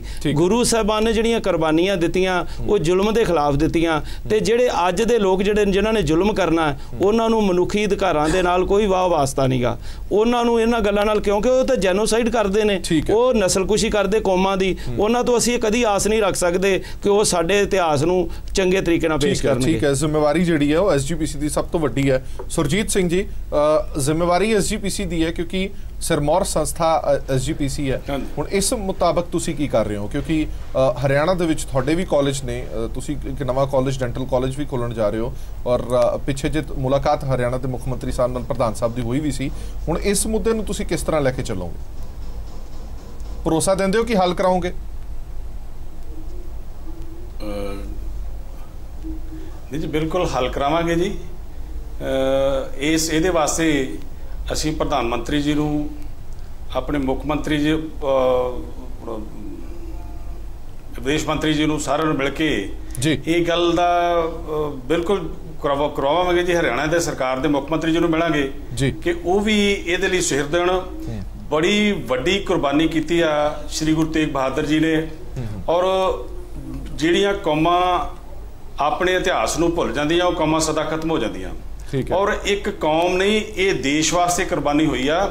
ਇਸ ਕੁਰਬਾਨੀ ਨੂੰ ਸਾਨੂੰ ਲੋਕਾਂ 'ਚ ਲਿਜਾਣ ਵਾਸਤੇ, ਸਾਡੀ ਨਵੀਂ ਜਨਰੇਸ਼ਨ 'ਚ ਦੇਣ ਵਾਸਤੇ, ਦੱਸਣ ਵਾਸਤੇ ਕਿ ਸ਼੍ਰੀ ਗੁਰੂ ਤੇਗ ਬਹਾਦਰ ਜੀ ਨੇ ਬਹੁਤ ਵੱਡੀ ਗੱਲ ਕੀਤੀ ਸੀ ਦੇਸ਼ ਦੀ ਕੁਰਬਾਨੀ ਕਰਕੇ ਔਰ ਦੇਸ਼ ਦੇ ਜਿਹੜੇ ਇੱਕ ਧਰਮ ਨੂੰ ਬੜੀ ਵੱਡੀ ਢਾਹ ਲੱਗੀ ਸੀ ਉਹਨੂੰ ਬਚਾਉਣ ਵਾਸਤੇ ਵੱਡੀ ਕੁਰਬਾਨੀ ਕੀਤੀ। ਔਰ ਜਿਹੜੀ ਸਾਡੀ ਆਹ ਗੱਲ ਜਿਹੜੀ ਹੁਣ ਆ ਰਹੀ ਹੈ ਸਾਡੇ ਕੋਲ ਜੀ, ਆ ਜਿਹੜੀ ਸਾਡੇ ਲੋਕਾਂ 'ਚ ਗਿਰਾਵਟ ਆ ਰਹੀ ਹੈ, ਸਾਡੇ ਬੱਚਿਆਂ 'ਚ ਗਿਰਾਵਟ ਆ ਰਹੀ ਆ, ਔਰ ਇਹੀ ਕਾਰਨ ਆ ਕਿ ਅਸੀਂ ਲੋਕਾਂ ਨੂੰ ਇਸ ਇਤਿਹਾਸ ਨਾਲ ਨਹੀਂ ਜੋੜਦੇ, ਗੁਰੂ ਸਾਹਿਬਾਨਾਂ ਦੇ ਇਤਿਹਾਸ ਨਾਲ ਜੋੜਿਆ ਜਾਵੇ। ਤੇ ਮੈਂ ਮਹਿਸੂਸ ਕਰਦਾ ਵੀ ਸਾਨੂੰ ਇਸ ਗਿਰਾਵਟ ਤੋਂ ਬਿਲਕੁਲ ਬੱਚ ਸਕਦੇ ਆ ਔਰ ਚੰਗੇ ਪਾਸੇ ਨੂੰ ਜਾ ਸਕਦੇ ਆ। ਔਰ ਇਹ ਬੜੀ ਸ਼ਰਮ ਵਾਲੀ ਗੱਲ ਆ, ਬੜੀ ਮੰਦਭਾਗੀ ਗੱਲ ਆ ਕਿ ਗੁਰੂ ਤੇਗ ਬਹਾਦਰ ਜੀ ਦਾ ਜਿਹੜਾ ਇਤਿਹਾਸ ਦਾ ਚੈਪਟਰ ਸੀ ਉਹ ਇਹਦੇ ਵਿੱਚੋਂ ਕੱਢ ਦਿੱਤਾ ਗਿਆ ਔਰ ਬੜੀ ਵੱਡੀ ਢਾਲ ਆਈ ਆ। ਔਰ ਅਸੀਂ ਇਸ ਦੇਸ਼ 'ਚ ਰਹਿੰਦਿਆਂ ਜੇ ਆਪਣੇ ਆਪ ਨੂੰ ਇਹ ਮਹਿਸੂਸ ਕਰਦੇ ਆ ਕਿ ਸਾਡੇ ਗੁਰੂ ਸਾਹਿਬਾਨਾਂ ਦਾ ਇਤਿਹਾਸ ਜਿਹੜਾ ਇਹ 'ਚੋਂ ਕੱਢਿਆ ਗਿਆ, ਇਹਦੇ ਲਈ ਅਸੀਂ ਹਰ ਸੰਭਵ ਕੋਸ਼ਿਸ਼ ਕਰਕੇ, ਔਰ ਪ੍ਰਧਾਨ ਜੀ ਵੀ ਇਸ ਗੱਲ ਲਈ ਸੁਹਿਰਦ ਨੇ ਔਰ ਤਕੜੇ ਹੋ ਕੇ ਇਹ ਗੱਲ ਲਾਗੂ ਕਰਾਉਣ ਲਈ ਕੋਸ਼ਿਸ਼ ਕਰਾਂਗੇ, ਜ਼ਰੂਰ ਕਰਾਵਾਂਗੇ ਜੀ। ਅਲੱਗ ਚਲੋ ਠੀਕ ਹੈ। ਬਰਾੜ ਸਾਹਿਬ, ਇੱਕ ਹੋਰ ਗੱਲ ਜਿਹੜੀ ਮੇਰੀ ਜ਼ਿਹਨ ਦੇ ਵਿੱਚ ਆਈ ਹੈ ਕਿ ਇੱਕ ਮੁੱਦਾ ਹੋਰ ਬੜਾ ਹਾਈਲਾਈਟ ਹੋਇਆ ਕਿ ਇਟਲੀ ਦੇ ਵਿੱਚ ਸ੍ਰੀ ਸਾਹਿਬ ਪਾਉਣ ਤੇ ਪਾਬੰਦੀ ਲਗਾ ਦਿੱਤੀ ਗਈ ਹੈ ਪੂਰਨ ਤੌਰ ਤੇ। ਮੈਨੂੰ ਇੱਕ ਗੱਲ ਥੋੜੀ ਜਿਹੀ ਸਮਝਾਓ ਕਿ ਵਿਦੇਸ਼ਾਂ ਦੇ ਵਿੱਚ ਜਦੋਂ ਆਪਣਾ ਦੇਸ਼ ਦੇ ਵਿੱਚ ਕੋਈ ਮਾਮਲਾ ਹੁੰਦਾ ਤਾਂ ਅਸੀਂ ਕਹਿੰਦੇ ਕਿ ਚਲੋ SGPC ਹੈ ਜਾਂ ਹੋਰ ਜਿਹੜੀਆਂ ਸਿੱਖ ਜਥੇਬੰਦੀਆਂ ਨੇ ਥੋੜਾ ਦਬਾਅ ਪਾਉਣਗੀਆਂ, ਜਿਹੜਾ ਹੱਲ ਹੋ ਸਕਦੀ ਹੈ ਕੋਈ ਵੀ ਮੁਸ਼ਕਲ ਹੈ। ਹੁਣ ਇੰਟਰਨੈਸ਼ਨਲ ਤੌਰ ਤੇ ਜਿਹੜਾ ਮੁੱਦਾ ਛਾਇਆ ਪਿਆ, ਇਟਲੀ ਦੇ ਵਿੱਚ ਕਿਰਪਾਨ ਤੇ ਬੈਨ ਕਿਉਂ ਲਗਾਈ ਗਈ, ਕੀ ਸੋਚ ਹੁੰਦੀ ਹੈ ਉਸ ਚੀਜ਼ ਦੇ ਪਿੱਛੇ, ਪਹਿਲੀ ਗੱਲ। ਦੂਜੀ ਗੱਲ, ਹੁਣ ਉਸ ਮੁੱਦੇ ਨੂੰ ਕਿਸ ਤਰ੍ਹਾਂ ਹੱਲ ਕਰਾਇਆ ਜਾ ਸਕਦਾ? ਹੁਣ SGPC ਖੁਦ ਜਾ ਕੇ ਜਾਂ ਇਟਲੀ ਸਰਕਾਰ ਨੂੰ ਜਾਂ ਭਾਰਤ ਸਰਕਾਰ ਨੂੰ ਥੋੜਾ ਕਹਿ ਤਾਂ ਸਕਦੀ ਹੈ, ਪਰ ਕਿੰਨਾ ਕੁ ਵਜਨ ਭਾਰਤ ਸਰਕਾਰ ਉੱਥੇ ਪਾਉਂਦੀ ਹੈ ਜਾਂ ਕਿੰਨਾ ਕੁ ਵਜਨ ਭਾਰਤ ਸਰਕਾਰ ਦਾ ਮੰਨਿਆ ਜਾਂਦਾ, ਇਹ ਇੱਕ ਵੱਡਾ ਸਵਾਲ ਜ਼ਰੂਰ ਹੈ। ਹਰਪ੍ਰੀਤ ਜੀ, ਸਭ ਤੋਂ ਪਹਿਲਾਂ ਤਾਂ ਜਿਹੜੀ ਲੋੜ ਹੈ ਉੱਥੇ ਦੀਆਂ ਮੈਨੇਜਮੈਂਟ ਕਮੇਟੀਆਂ ਨੂੰ, ਸਿੱਖ ਕਮਿਊਨਿਟੀ ਦੀ ਗੱਲ ਕਰੀਏ, ਸਿੱਖ ਕਮਿਊਨਿਟੀ ਦੇ ਜਿਹੜੇ ਲੀਡਰ ਨੇ ਉੱਥੇ ਜੀ, ਕਿ ਉੱਥੋਂ ਦੀਆਂ ਸਰਕਾਰਾਂ ਨੂੰ, ਉੱਥੋਂ ਦੇ ਪ੍ਰਸ਼ਾਸਨ ਨੂੰ, ਉੱਥੋਂ ਦੇ ਲੋਕਾਂ ਨੂੰ ਜੀ ਆਪਣੇ ਧਰਮ ਬਾਰੇ, ਆਪਣੇ ਧਰਮ ਦੇ ਚਿੰਨ੍ਹਾਂ ਬਾਰੇ ਦੱਸਿਆ ਜਾਵੇ। ਠੀਕ ਹੈ। ਉਹਨਾਂ ਨੂੰ ਇਨ ਜਰਨਲ ਇਹ ਇਕੱਲੀ ਗੱਲ ਇਟਲੀ ਦੀ ਨਹੀਂ ਹੈ। ਜੇ ਫਰਾਂਸ ਦੀ ਗੱਲ ਕਰੀਏ, ਫਰਾਂਸ 'ਚ ਪੱਗ ਬੰਨ੍ਹਣ ਤੇ ਪਾਬੰਦੀ ਲਗਾਈ ਗਈ ਸੀ, ਤੁਹਾਡੇ ਧਿਆਨ ਹੋਵੇ, ਅਲਾਉ ਨਹੀਂ ਸੀ ਕਰਦੇ ਉਹ। ਉਹਦਾ ਰੀਜ਼ਨ ਕੀ ਹੈ? ਉਹਨਾਂ ਨੂੰ ਅਵੇਅਰਨੈਸ ਨਹੀਂ ਹੈ ਇਸ ਗੱਲ ਦੀ, ਉਹਨਾਂ ਨੂੰ ਇਸ ਗੱਲ ਦੀ ਇੰਪੋਰਟੈਂਸ ਕਿਸੇ ਨੇ ਅੱਜ ਤੱਕ ਦਰਸਾਈ ਨਹੀਂ ਹੈ ਕਿ ਇਹਨਾਂ ਦੀ ਚਿੰਨ੍ਹਾਂ ਦੀ ਆਪਣੇ ਵਾਸਤੇ, ਸਿੱਖ ਕਮਿਊਨਿਟੀ ਵਾਸਤੇ ਕਿਹਨੇ ਦਰਸਾਣੀ, ਕੀ ਇੰਪੋਰਟੈਂਸ ਹੈ, ਕਿਸ ਨੇ ਦਰਸਾਣੀ। ਸਭ ਤੋਂ ਪਹਿਲਾਂ ਤਾਂ ਜਿਹੜੇ ਉੱਥੋਂ ਦੀ ਲੀਡਰਸ਼ਿਪ ਹੈ, ਜਿਹੜੀ ਉੱਥੋਂ ਦੀ ਸਿੱਖ ਲੀਡਰਸ਼ਿਪ ਹੈ, ਮੈਂ ਸਮਝਦਾ ਉਹਨਾਂ ਦੀ ਜ਼ਿੰਮੇਵਾਰੀ ਬਣਦੀ ਆ। ਉਹ ਇਕੱਲੇ ਗੁਰਦੁਆਰਾ ਸਾਹਿਬ ਦੀ ਮੈਨੇਜਮੈਂਟ ਕਰਨ ਵਾਸਤੇ ਨਹੀਂ ਹੈ, ਉਹ ਜਿਹੜੇ ਇਹ ਮਸਲੇ ਵੀ ਨੇ, ਸੋਸ਼ਲ ਮਸਲੇ ਵੀ ਨੇ, ਜਿਹੜੇ ਧਾਰਮਿਕ ਮਸਲੇ ਵੀ ਨੇ, ਉਹਨਾਂ ਨੂੰ ਉੱਥੋਂ ਦੇ ਪ੍ਰਸ਼ਾਸਨ ਤੱਕ ਪਹੁੰਚਾਉਣ, ਇਹ ਸਭ ਤੋਂ ਜ਼ਰੂਰੀ ਹੈ। ਉਸ ਤੋਂ ਬਾਅਦ ਫਿਰ ਲੋੜ ਪੈਂਦੀ ਹੈ ਤਾਂ ਆਪਦੇ ਮੁਲਕ 'ਚ ਇੱਥੋਂ ਦੀ ਸਰਕਾਰ, government of India, SGPC, DGPC, ਇਹ ਸਾਰੇ ਰਲ ਕੇ ਇੱਥੋਂ ਪ੍ਰੈਸ਼ਰ ਬਣਾਉਣ ਤਾਂ ਕਿ ਜਿਹੜੇ ਉਹਨਾਂ ਨੂੰ ਇਹਨਾਂ ਚੀਜ਼ਾਂ ਦਾ ਪਤਾ ਹੋਵੇ ਕਿ ਅਸੀਂ ਕਿਸ ਚੀਜ਼ ਦੀ ਇੰਪੋਰਟੈਂਸ ਨੂੰ ਇਗਨੋਰ ਕਰਕੇ ਇਸ ਜਿਹੜਾ ਇਹਨਾਂ ਦੇ ਇਸ ਚੀਜ਼ ਨੂੰ ਅਸੀਂ ਜਿਹੜਾ ਲਾਅ ਅਗੇਂਸਟ ਬਣਾ ਰਹੇ ਹਾਂ। ਅੱਛਾ, ਇੱਕ ਮੈਨੂੰ ਹੋਰ ਗੱਲ ਦੱਸੋ, ਅਸੀਂ ਜਦੋਂ ਆਪਣੇ ਭਾਰਤ ਦੇ ਵਿੱਚ ਕੋਈ ਵੀ ਕਾਨੂੰਨ ਲਾਗੂ ਹੁੰਦਾ ਜਾਂ ਕਿਸੇ ਵੀ ਚੀਜ਼ ਤੇ ਅਸੀਂ ਕਹਿੰਦੇ ਹਾਂ ਕਿ ਇਹ ਸਾਡੇ ਦੇਸ਼ ਦੀ ਪ੍ਰਭੂਸੱਤਾ ਹੈ, ਇਹ ਸਾਡੇ ਦੇਸ਼ ਦਾ ਕਾਨੂੰਨ ਹੈ ਜਿਹੜਾ ਤੁਹਾਨੂੰ ਮੰਨਣਾ ਹੀ ਪਏਗਾ। ਫਿਰ ਅਸੀਂ ਉਸ ਤੇ ਕਿੰਤੂ ਪਰੰਤੂ ਕਿਉਂ ਕਰਦੇ ਹਾਂ? ਜਦੋਂ ਵਿਦੇਸ਼ਾਂ ਦੇ ਵਿੱਚ ਅਜਿਹਾ ਕੁਝ ਕੀਤਾ ਜਾਂਦਾ, ਉਸ ਦੇਸ਼ ਦਾ ਕਾਨੂੰਨ ਹੈ, ਜੇਕਰ ਤੁਸੀਂ ਉੱਥੇ ਵਿਚਰਨਾ ਤਾਂ ਤੁਸੀਂ ਉਹ ਇਸ ਨੂੰ ਹਥਿਆਰ ਸਮਝ ਕੇ ਕਰਦੇ ਨੇ। ਦੇਖੋ, ਹਾਂਜੀ, ਇੱਥੋਂ ਦੇ ਜਿਹੜੇ ਕਾਨੂੰਨ ਜਦੋਂ ਬਣਦੇ ਨੇ, ਆਪਾਂ ਪ੍ਰੈਸ਼ਰ ਪਾਉਣੇ ਆ ਉਹਦੇ ਤੇ। ਜੇ ਇੱਥੋਂ ਦੀ ਵੀ ਗੱਲ ਕਰੀਏ, ਆਪਾਂ ਓਵਰਆਲ ਆਪਾਂ ਕਿਸੇ ਕੰਟਰੀ ਦੀ ਗੱਲ ਕਰੀਏ, ਜਿਹੜੇ ਉਸ ਕੰਟਰੀ ਦੇ ਸਿਟੀਜ਼ਨ ਨੇ, ਉਹ ਪ੍ਰੈਸ਼ਰ ਪਾਉਂਦੇ ਨੇ ਵੀ ਜੀ ਇਹ ਸਾਡੀ ਇੱਕ ਲੋੜ ਹੈ, ਸਾਡੀ ਇਸ ਲੋੜ ਨੂੰ, ਮੈਂ ਉਸੇ ਗੱਲ ਤੇ ਇਸੇ ਕਰਕੇ ਦੁਬਾਰਾ ਆ ਰਿਹਾ ਕਿ ਜਦੋਂ ਤੱਕ ਉੱਥੇ ਸਰਕਾਰਾਂ ਨੂੰ ਆਪਾਂ ਦੱਸਾਂਗੇ ਨਹੀਂ, ਜ਼ਰੂਰਤ ਹੀ ਨਹੀਂ ਦੱਸਾਂਗੇ ਵੀ ਕੀ ਹੈ, ਕਿ ਸਾਡੀ ਜ਼ਰੂਰਤ ਕੀ ਆ, ਉਹ ਲਾਅ ਕਿਵੇਂ ਬਣਾਉਣਗੇ। ਸੋ ਉਦੋਂ ਪਹਿਲਾਂ ਜਦੋਂ ਇਹ ਕਾਨੂੰਨ ਬਣਦੇ ਨੇ, ਦੇਖੋ ਜੇ ਉਹ ਉੱਥੋਂ ਦੀ ਲੀਡਰਸ਼ਿਪ ਨੂੰ ਇਹੀ ਪਤਾ ਨਹੀਂ ਲੱਗਦਾ ਵੀ ਇਹ ਕਾਨੂੰਨ ਬਣ ਰਿਹਾ ਹੈ, ਬਣਨ ਤੋਂ ਬਾਅਦ ਹੀ ਪਤਾ ਲੱਗਦਾ ਹੈ ਫਿਰ ਆਪਣੀ ਕੋਆਰਡੀਨੇਸ਼ਨ ਕੀ ਆ ਉੱਥੋਂ ਦੇ ਸਰਕਾਰਾਂ ਨਾਲ। ਉੱਥੇ ਬੈਠੇ ਆ, ਕੰਟਰੀਬਿਊਸ਼ਨ ਆਪਣੀ ਬਹੁਤ ਹੈ, ਸਿੱਖ ਕਮਿਊਨਿਟੀ ਦੀ ਕਿਸੇ ਮੁਲਕ ਦੀ ਜਿਹੜੀ ਸਿਆਸਤ ਹੈ, ਸਭ ਤੋਂ ਵੱਧ ਜੇ ਕੋਈ ਫੰਡ ਦਿੰਦਾ ਹੈ ਤਾਂ ਸਿੱਖ ਕਮਿਊਨਿਟੀ ਦਿੰਦੀ ਹੈ। ਸਭ ਤੋਂ ਵੱਧ ਕੋਈ ਸੋਸ਼ਲ ਸਰਵਿਸ ਕਰਦਾ, ਕਿਤੇ ਕਿਸੇ ਮੁਲਕ ਤੇ ਕੋਈ ਭੀੜ ਪੈਂਦੀ ਹੈ, ਅਮਰੀਕਾ 'ਚ 9/11 ਹੋਇਆ, ਸਭ ਤੋਂ ਵੱਧ ਜਿਹੜੀਆਂ ਵਲੰਟੀਅਰ ਆਰਗੇਨਾਈਜੇਸ਼ਨ ਸੀਗੀਆਂ ਉਹ ਸਿੱਖ ਕੌਮ ਦੀਆਂ ਸੀਗੀਆਂ। ਸਭ ਤੋਂ ਵੱਧ ਜਿਹੜੇ ਫੰਡ ਰੇਜ਼ ਕੀਤਾ ਸਿੱਖ ਕੌਮ ਨੇ ਕੀਤਾ, ਔਰ ਉਹ ਸਰਕਾਰਾਂ ਦੇ ਨੇੜੇ ਨੇ। ਇਹ ਨਹੀਂ ਕਹਿ ਸਕਦੇ ਆਪਾਂ ਇਹ ਵੀ ਸਾਨੂੰ ਤਾਂ ਜੀ ਕੋਈ ਉੱਥੇ ਜਾਣ ਨਹੀਂ ਦਿੰਦਾ, ਕੋਈ ਜਾਣਦਾ ਨਹੀਂ। ਜਦੋਂ ਆਪਾਂ ਫੰਡ ਰੇਜ਼ਿੰਗ ਫੰਕਸ਼ਨਾਂ ਦੇ ਡੋਮੀਨੇਟ ਕਰਕੇ ਉੱਥੇ ਪੈਸੇ ਦਿੰਨੇ ਆ ਤਾਂ ਉਹ ਆਪਣੀ ਸੁਣਦੇ ਨੇ, ਪਰ ਆਪਣੇ ਲੀਡਰਾਂ ਦੀ ਇਹ ਬਾਅਦ ਚ ਕਿਉਂ ਨਹੀਂ ਸੁਣਵਾਈ, ਇਹ ਆਪਣੇ ਲੀਡਰਾਂ ਦੀ ਇਹ ਪ੍ਰੈਫਰੈਂਸ ਹੀ ਨਹੀਂ ਹੁੰਦੀ ਕਿ ਅਸੀਂ ਇਹ ਦੱਸੀਏ ਕਿ ਜੀ ਸਾਨੂੰ ਇਹਨਾਂ ਚੀਜ਼ਾਂ ਦੀ ਲੋੜ ਹੈ, ਕਾਨੂੰਨ ਦੇ ਵਿੱਚ ਪਾਇਆ ਜਾਵੇ। ਮੈਨੂੰ ਲੱਗਦਾ ਉੱਥੋਂ ਦੀਆਂ ਲੋਕਲ ਜਥੇਬੰਦੀਆਂ ਇਹ ਰੋਲ ਜ਼ਿਆਦਾ ਨਿਭਾ ਸਕਦੀਆਂ ਨੇ। ਮੇਨ ਗੱਲ ਤਾਂ ਇਹ ਜੀ ਕਿ ਜਿਹੜੇ ਸਾਡੇ 5 ਕਕਾਰ ਨੇ ਉਹਨਾਂ ਦੇ ਵਿੱਚ ਸ੍ਰੀ ਸਾਹਿਬ ਹੈ, ਤੇ ਇਹ ਜਿਹੜਾ ਹੈ ਇਹ ਇਕੱਲਾ ਇੱਕ ਦੇਸ਼ ਦਾ ਮਸਲਾ ਤਾਂ ਹੈ ਨਹੀਂਗਾ। ਜਿੱਥੇ ਵੀ ਸਿੱਖ ਜਾਏਗਾ, ਜਿਹੜਾ ਅੰਮ੍ਰਿਤਧਾਰੀ ਸਿੱਖ ਹੈ, ਉਹਨੇ ਆਪਣੇ 5 ਕਕਾਰਾਂ ਨੂੰ ਨਾਲ ਲੈ ਕੇ ਚੱਲਣਾ। ਸੋ ਉੱਥੋਂ ਦੀਆਂ ਸਰਕਾਰਾਂ ਦੇ ਨਾਲ ਜਿਹੜਾ ਗੈਪ ਹੈ ਉਹ ਗੈਪ ਦੂਰ ਕਰਨਾ ਹੈ। ਜਿਹੜੇ ਸਾਡੀ ਮੇਨ ਸ਼੍ਰੋਮਣੀ ਗੁਰਦੁਆਰਾ ਪ੍ਰਬੰਧਕ ਕਮੇਟੀ, ਮੈਂ ਪਹਿਲਾਂ ਵੀ ਕਿਹਾ ਹੈ ਕਿ ਇੱਕ ਵਿਸ਼ਵ ਵਿਆਪੀ ਸਾਡੀ ਸਿੱਖ ਸੰਸਥਾ ਹੋਣੀ ਬੜੀ ਜ਼ਰੂਰੀ ਹੈ, ਜਿਹੜੀ ਕੋਆਰਡੀਨੇਟ ਕਰੇ ਸਾਰਿਆਂ ਨੂੰ। ਕੋਆਰਡੀਨੇਸ਼ਨ ਦੇ ਨਾਲ ਹੀ ਇਹ ਸਾਰਾ ਕੁਝ ਹੋ ਸਕਦਾ ਹੈ। ਔਰ ਦੂਸਰੀ ਗੱਲ ਇਹ ਕਿ ਅੱਜ ਜਿਹੜਾ ਸੋਸ਼ਲ ਮੀਡੀਆ ਦੇ ਉੱਪਰ ਜਿਹੜਾ ਪ੍ਰਚਾਰ ਹੁੰਦਾ, ਉਹਦੇ ਵਿੱਚ ਜਿਹੜੇ ਅੱਜ ਦੇ ਨਾਟਕ ਬਣਾਏ ਜਾਂਦੇ ਆ, ਸੀਰੀਅਲ ਬਣਾਏ ਜਾਂਦੇ ਆ, ਫਿਲਮਾਂ ਬਣਾਈਆਂ ਜਾਂਦੀਆਂ, ਉਹਦੇ 'ਚ ਡੁਪਲੀਕੇਸੀ ਬੜੇ ਹੋਰ ਤਰ੍ਹਾਂ ਦੇ ਭੱਦੇ ਜਿਹੇ ਤਰੀਕੇ ਦੇ ਨਾਲ ਜਿਹੜੇ ਉਹਨਾਂ ਨੂੰ ਠੀਕ ਕਰਨ ਵਾਸਤੇ ਵੀ ਸਾਨੂੰ ਅੱਗੇ ਆਉਣਾ ਚਾਹੀਦਾ। ਇੱਕ ਚੰਗੇ ਕਿਰਦਾਰ ਵਾਲੇ ਬਹੁਤ ਸਾਰੇ ਆਰਟਿਸਟ ਸਾਡੇ ਹੈਗੇ ਆ, ਉਹਨਾਂ ਨੂੰ ਪ੍ਰਮੋਟ ਕੀਤਾ ਜਾਵੇ, ਉਹਨਾਂ ਨੂੰ ਅੱਗੇ ਲਿਆਂਦਾ ਜਾਵੇ। ਆ ਹੁਣ ਆਪਣੇ ਆਉਣ ਵਾਲੇ ਸਮੇਂ ਦੇ ਵਿੱਚ ਕੁਝ ਇਸ ਤਰ੍ਹਾਂ ਦੀਆਂ ਗੱਲਾਂ ਜਿੰਨੀ ਦੇਰ ਤੱਕ ਅਸੀਂ ਨਹੀਂ ਕਰਾਂਗੇ, ਮੈਂ ਆਨਾ ਉਬਾ ਸਾਹਿਬ, ਉਨੀ ਦੇਰ ਤੱਕ ਇਹ ਮਸਲਾ ਜਿਹੜਾ ਹੈ ਅਸੀਂ ਉਹਨਾਂ ਨੂੰ ਬਰਾਬਰ ਕੱਟ ਨਹੀਂ ਸਕਦੇ। ਉਸ ਗੱਲ ਨੂੰ ਅਸੀਂ ਬਾਅਦ ਵਿੱਚ ਰੌਲਾ ਪਾਉਣੇ ਆ ਜਦੋਂ ਸਾਰਾ ਕੁਝ ਹੋ ਜਾਂਦਾ। ਜਿੱਥੋਂ ਤੱਕ ਸਿੱਖ ਸੰਸਥਾਵਾਂ ਦੀ ਗੱਲ ਹੈ, ਅਸੀਂ ਸਮੇਂ ਸਿਰ ਦੱਸਦੇ ਹਾਂ। ਸਨ ਆਫ ਸਰਦਾਰ ਫਿਲਮ ਬਣੀ ਸੀ, ਅਸੀਂ ਉਹਦਾ ਰੌਲਾ ਪਾਇਆ, ਔਰ ਅਜੇ ਦੇਵਗਨ ਇੱਥੇ ਆਣ ਕੇ ਮਾਫੀ ਮੰਗ ਕੇ ਵੀ ਗਿਆ, ਉਹਨੇ ਆਪਣਾ ਸੀਨ ਵੀ ਕੱਟੇ ਬਾਅਦ ਦੇ ਵਿੱਚ। ਲੇਕਿਨ ਇਹ ਕੰਮ ਜਿਹੜਾ ਹੈ ਸੈਂਸਰ ਬੋਰਡ ਦੇ ਵਿੱਚ ਅੱਜ ਤੱਕ ਅਸੀਂ ਆਪਣਾ ਨੁਮਾਇੰਦਾ ਨਹੀਂ ਭੇਜ ਸਕੇ। ਉਹ ਉਦੋਂ ਹੁੰਦਾ ਜਦੋਂ ਕੋਈ ਇੱਕ ਘਟਨਾ ਵਾਪਰ ਜਾਂਦੀ ਹੈ, ਉਸ ਤੋਂ ਬਾਅਦ ਅਸੀਂ ਉਹਦੀ ਨਿਖੇਧੀ ਕਰਨ ਜੋਗੇ ਰਹਿ ਜਾਂਦੇ ਹਾਂ। ਗੱਲ ਇੰਟਰਨੈਸ਼ਨਲ ਦੀ ਕਰ ਰਹੇ ਹਾਂ ਔਰ ਆਪਣੇ ਦੇਸ਼ ਜਿਹਾ ਰੋਕ ਨਹੀਂ ਪਾਉਂਦੇ। ਕੋਆਰਡੀਨੇਸ਼ਨ ਕਮੇਟੀ ਤੱਕ ਨਹੀਂ ਬਣਦੀ ਉਬਾ ਸਾਹਿਬ ਜੀ, ਮੈਂ ਵੀ ਦੱਸਦਾ। ਹਾਂਜੀ ਹਰਪ੍ਰੀਤ ਜੀ, ਮੈਂ ਇਸ ਸੰਦਰਭ 'ਚ ਨਾ ਮੇਰੇ ਕੋਲੇ 2 ਸਟੇਟਮੈਂਟਸ ਨੇ ਜਿਹੜੀਆਂ ਆਪਾਂ ਇੰਟਰਨੈਸ਼ਨਲ ਸੰਦਰਭ 'ਚ ਗੱਲ ਕਰਦੇ ਹਾਂ। ਜੀ ਮੈਂ ਉਹਦੇ ਵਿੱਚ ਦੇਖੋ ਇਹ ਗੱਲ ਅੱਜ ਦੇ ਸਮੇਂ 'ਚ ਕੋਈ ਬਹੁਤੀ ਮੈਨੂੰ ਵਾਜਬ ਨਹੀਂ ਲੱਗਦੀ ਵੀ ਉੱਥੇ ਪਤਾ ਹੀ ਨਹੀਂ ਲੋਕਾਂ ਨੂੰ ਵੀ ਸਿੱਖ ਕੌਣ ਨੇ। ਮੇਰੇ ਕੋਲੇ ਇੱਕ ਸਟੇਟਮੈਂਟ ਹੈਗੀ ਆ ਜਨਰਲ ਸਰ ਫਰੈਂਕ ਮੈਸਰਵੇ ਦੀ। ਉਹਨਾਂ ਨੇ ਕਿਹਾ ਕਿ ਪਿਛਲੀਆਂ 2 ਸੰਸਾਰ ਜੰਗਾਂ ਜੋ ਹੋਈਆਂ ਉਹਦੇ 'ਚ 83,005 ਦਸਤਾਰਧਾਰੀ ਸਿੱਖ ਸਿਪਾਹੀ ਸ਼ਹੀਦ ਹੋਏ, ਮਾਰੇ ਗਏ, ਔਰ 1,09,045 ਜਿਹੜੇ ਜ਼ਖਮੀ ਹੋਏ। ਔਰ ਇਹ ਸਾਰੇ ਜੋ ਸ਼ਹੀਦ ਹੋਏ ਜਾਂ ਜ਼ਖਮੀ ਹੋਏ ਇਹ ਬ੍ਰਿਟੇਨ ਅਤੇ ਸੰਸਾਰ ਦੀ ਆਜ਼ਾਦੀ ਲਈ ਜ਼ਖਮੀ ਹੋਏ ਨੇ। ਤੇ ਉਹਨਾਂ ਨੇ ਅੱਗੇ ਕਿਹਾ ਕਿ ਸਾਨੂੰ ਇਹ ਲੱਗਦਾ ਕਿ ਜਿਹੜੀ ਟਰਬਨ ਹੈ ਇਹ ਪ੍ਰੋਟੈਕਸ਼ਨ ਹੈ, ਔਰ ਇਹ ਉਹਨਾਂ ਦੇ ਫੇਥ ਦਾ ਸਿੰਬਲ ਜਿਹੜਾ ਹੈਗੀ ਆ, ਔਰ ਸਾਨੂੰ ਬਚਾਇਆ ਹੀ ਟਰਬਨ ਨੇ ਹੈ। ਔਰ ਦੂਜੀ ਗੱਲ ਮੇਰੇ ਕੋਲੇ ਸਰ ਵਿੰਸਟਨ ਚਰਚਿਲ ਦੀ ਹੈਗੀ ਆ ਜੀ। ਵਿੰਸਟਨ ਚਰਚਿਲ ਠੀਕ ਆ, ਅੰਗਰੇਜ਼ਾਂ ਨੇ ਜੋ ਕੀਤਾ, ਪਰ ਜਿਹੜੀ ਉਹਦੀ ਸਟੇਟਮੈਂਟ ਨੋਟ ਕਰਨ ਵਾਲੀ ਆ, ਉਹ ਕਹਿੰਦਾ ਬ੍ਰਿਟਿਸ਼ ਪੀਪਲ ਸਿੱਖਾਂ ਦੇ ਬੜੇ ਲੰਮੇ ਸਮੇਂ ਤੋਂ ਓਬਲਾਈਜ਼ਡ ਨੇ। ਅਸੀਂ ਕਹਿੰਦਾ ਇਹ ਸਾਰੀ ਜਿਹੜੀ ਸੈਂਚੁਰੀ ਲੰਘੀ ਆ, ਜੇ ਅਸੀਂ ਆਨਰ ਨਾਲ ਰਹਿ ਰਹੇ ਹਾਂ, ਡਿਗਨਿਟੀ ਨਾਲ ਰਹਿ ਰਹੇ ਹਾਂ, ਆਜ਼ਾਦੀ ਨਾਲ ਰਹਿ ਰਹੇ ਹਾਂ, ਤਾਂ ਇਹ ਉਹਨਾਂ ਕਰਕੇ ਹੈਗਾਗਾ। ਔਰ ਸਿੱਖ ਸਾਡੇ ਲਈ ਲੜੇ, ਟਰਬਨਸ ਪਹਿਨ ਕੇ ਲੜੇ, ਔਰ ਅਸੀਂ ਸਿੱਖਾਂ ਕਰਕੇ ਆਜ਼ਾਦੀ ਮਾਣ ਰਹੇ ਹਾਂ। ਸੋ ਦਾ ਇਸ਼ੂ ਇਜ਼ ਕਿ ਸਾਨੂੰ ਇਹਨਾਂ ਇਸ਼ੂਜ਼ ਨੂੰ ਗਲੋਬਲ ਪੱਧਰ ਦੇ ਉੱਤੇ ਹਾਈਲਾਈਟ ਕਰਨਾ ਪਵੇਗਾ। ਠੀਕ ਹੈ, ਬਿਲਕੁਲ। ਔਰ ਦੂਜੀ ਗੱਲ ਜਿਹੜੀ ਮੈਨੂੰ ਦੇਸ਼ ਦੇ ਪੱਧਰ ਤੇ ਬੜੀ ਜਿਹੜੀ ਪ੍ਰੋਮਿਸ ਮੈਨੂੰ ਯਾਦ ਮੈਂ ਫੇਰ ਕਰਾਉਣਾ ਚਾਹਾਂਗਾ ਸਰਕਾਰਾਂ ਨੂੰ, ਪ੍ਰੋਮਿਸ ਆਜ਼ਾਦੀ ਵੇਲੇ 2 ਸਟੇਟਮੈਂਟਸ ਬਹੁਤ ਅਹਿਮ ਸੀ ਜਿਹੜੀਆਂ ਸਾਨੂੰ ਦਿੱਤੀਆਂ ਗਈਆਂ। ਉਹ ਚੋਂ ਪਹਿਲੀ ਸਟੇਟਮੈਂਟ ਮਹਾਤਮਾ ਗਾਂਧੀ ਦੀ ਸੀ। ਮਹਾਤਮਾ ਗਾਂਧੀ ਨੇ ਕਿਹਾ ਕਿ ਕੋਈ ਵੀ ਉਹ ਸੰਵਿਧਾਨ ਕਾਂਗਰਸ ਨੂੰ ਐਕਸੈਪਟੇਬਲ ਨਹੀਂ ਹੋਏਗਾ ਜਿਹੜਾ ਸਿੱਖਾਂ ਨੂੰ ਸੈਟੀਸਫਾਈ ਨਹੀਂ ਕਰਦਾ। ਔਰ ਜਵਾਹਰ ਲਾਲ ਨਹਿਰੂ ਨੇ ਕਿਹਾ ਕਿ ਪੰਜਾਬ ਦੇ ਜੋ ਬਹਾਦਰ ਸਿੱਖ ਨੇ ਉਹ ਸਪੈਸ਼ਲ ਕੰਸੀਡਰੇਸ਼ਨ ਦੀ ਮੰਗ ਕਰਦੇ ਨੇ, ਔਰ ਉਹਨਾਂ ਨੂੰ ਸਾਨੂੰ ਅਜਿਹੀ ਸਥਿਤੀ ਦੇਣੀ ਚਾਹੀਦੀ ਆ ਜਿੱਥੇ ਉਹ ਆਜ਼ਾਦੀ ਦੀ ਚਮਕ ਦਮਕ ਨੂੰ ਆਨਰ ਨਾਲ ਮਾਣ ਸਕਣ। ਮੈਨੂੰ ਕਿਤੇ ਇਹ ਲੱਗਦਾ ਕਿ ਇਹ ਵਾਅਦੇ ਕਿਤੇ ਨਾ ਕਿਤੇ ਉਲਝ ਰਹੇ ਹੋਏ ਨੇ। ਬਿਲਕੁਲ ਠੀਕ ਹੈ, ਸਿੱਖ ਇੱਕ ਮਾਈਨੋਰਿਟੀ ਕਮਿਊਨਿਟੀ ਹੈਗੇ ਨੇ, ਪਰ ਉਹਨਾਂ ਦਾ ਯੋਗਦਾਨ ਬਹੁਤ ਵੱਡਾ ਮੈਜੋਰਿਟੀ ਕਮਿਊਨਿਟੀ ਵਾਲਾ ਯੋਗਦਾਨ ਹੈਗਾ। ਬਿਲਕੁਲ ਠੀਕ ਹੈ। 93 ਸਿੱਖ ਨੂੰ ਹੈਂਗ ਕੀਤਾ ਗਿਆ 121 ਦੇ ਵਿੱਚੋਂ। ਠੀਕ ਹੈ। 2848 ਚੋਂ 2147 ਨੂੰ ਲਾਈਫ ਇੰਪ੍ਰਿਜ਼ਨਮੈਂਟ ਹੋਈ। 1300 ਚੋਂ 799 ਸਿੱਖ ਜਲਿਆਂਵਾਲਾ ਬਾਗ ਵਿੱਚ ਸ਼ਹੀਦ ਹੋਏ। ਗੁਰਦੁਆਰਾ ਲਹਿਰ ਚ 531 ਹੋਏ। ਬਜਬਜ ਘਾਟ ਦੇ ਵਿੱਚ 67 ਜਿਹੜੇ ਸੀ ਸਿੱਖ ਸ਼ਹੀਦ ਹੋਏ। ਔਰ ਲਿਬਰੇਸ਼ਨ ਆਰਮੀ ਦੇ ਵਿੱਚ 80% ਦੇ ਕਰੀਬ ਜਿਹੜੇ ਸਿੱਖ ਸ਼ਹੀਦ ਹੋਏ।